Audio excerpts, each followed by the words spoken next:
Hello everyone, I am REMIYA and today I am going to discuss about the position of judiciary in delivering justice, pendency of cases and the consequences for the delays of justice system in India.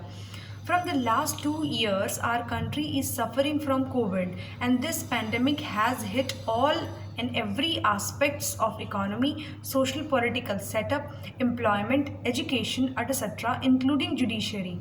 When the lockdown of March 2020 was declared, there were 3.68 crore cases across all levels. Which has increased up to 4.42 crore. There are more than 3 crore cases pending in different courts of India. Many of these cases are pending for more than 10 years. Around 60,000 cases are pending in Supreme Court, 42 lakh cases are pending in different high courts, and 2.7 crore cases pending in district and subordinate court. Approx 5 crore cases are filed every year and judges dispose only 2 crore cases. To know the answer of why are too many cases pending in Indian courts, I want to discuss with you all some points which will clear about the delay in justice. So the first point is the increase in the awareness of the rights by the common people. So because of the advancement of technology, more indulgence of media resulted in the increase of awareness of legal rights to common people, and because of this more and more people are approaching courts to get justice. The second reason is new mechanisms, that is PIL, and new rights, that is RTI. Government and judiciary had introduced a right to information and public interest litigation to people, with the help of which they can raise problems before the court, and because of this a number of people are coming in the court to get justice. The third and the most common reason is that there are not enough judges in India. Current judge to population ratio is 10 to 1 million, and the Law Commission report in 1987 recommends at least 50 to 1 million. Population has increased over 25 crores since 1987. In 2013, the government of India commits itself to increase the number of judges, but nothing is done.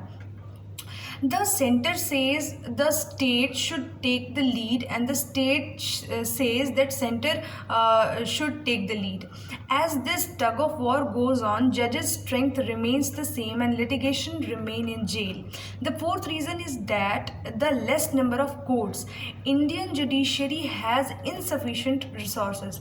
Both the center and the state are not interested in increasing spending with respect to the judiciary. Budgetary allocations for the whole judiciary are a pathetic 0.1% to 0.4% of the whole budget. India needs more courts and more benches. Modernization and computerizations have not reached all courts. Next reason is low judicial quality in lower courts. The Indian judicial system has miserably failed to attract the best brains and the talented students. Due to the unsatisfactory quality of judges at lower courts, the appeals are filed to higher courts, which increases the number of the cases. Apart from the shortage of judges at every level of the judiciary, the second major problem facing the justice system in India is the number of pending cases. The number of the cases has increased from 43 lakhs in 2015 to 62 lakhs. The situation in Bihar, Odisha and Gujarat is of particular concern. In these states, 30 to 40% of the cases are in the system of more than 5 years. Exactly how many cases are pending in the courts across the country? On assessing the National Judicial Data Grid NJDG, the information available is that 5.75 million cases are pending in the high courts across the country. 38.15 million cases are pending in the district courts. The total is a staggering 43.90 million cases. I believe there is no way this number can be substantially reduced. It's easy to notice that the increase in the number of the pending cases over the period of 15 years in high courts is over 2 million. Today, our justice delivery system is facing multiple challenges. Two of them are stark and need immediate attention. The first one is the appointment of judges, and the second one is the managing the number of pending cases. The Department of Justice, that is the DOJ website, tells that as on April 1, 2021, there are 411 vacancies among High Court judges. The norm is that 2/3 of the vacancies are filled up from among practicing lawyers. Therefore, if we accept the 2x formula, we need to fill up 274 vacancies from the bar and therefore consider about 550 outstanding lawyers. We do have many outstanding lawyers in the country, but even then, with all due respect, I would be quite surprised if anyone can confidently say that India has a surfeit of outstanding lawyers.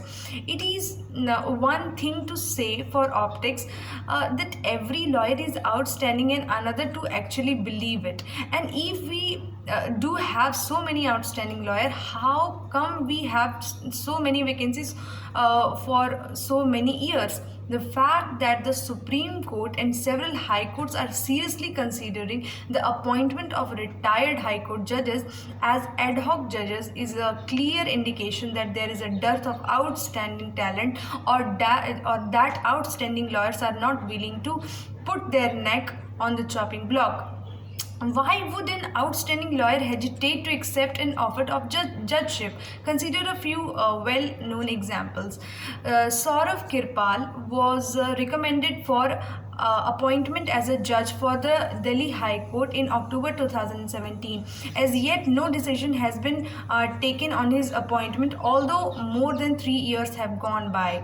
The obstinate reason around is his sexual orientation. So, is that a disqualification? The Supreme Court has not said that having a particular sexual orientation is an offense. So why should it be disqualification? Another reason doing the orientation is that his partner is a foreigner. So what is that a disqualification? Justice Vivian Bose of the Supreme Court had a British mother and a Canadian American wife. General T.N. Rana, Chief of Army Staff, had a French wife. So what I want to say to you all, that the consequence of delayed justice is injustice. Consider a few examples. In March this year, Vishnu Tiwari was held not guilty of rape by Allahabad High Court after he had spent 20 years in jail. 6 men were held not guilty by Rajasthan High Court in 1996 Samlati blast case after they had spent 23 years in jail without bail or parole. Their lawyer was quoted as saying they were named in multiple cases without any basis. They have been acquitted in all the cases, but after 23 years, again, no one is accountable. The position and the possible solution for pendency and the arrears could be case management, court management, witness management, hearing management, and the document management, and along with the deployment of sufficient judicial manpower. That looks like the only way out. Thank you.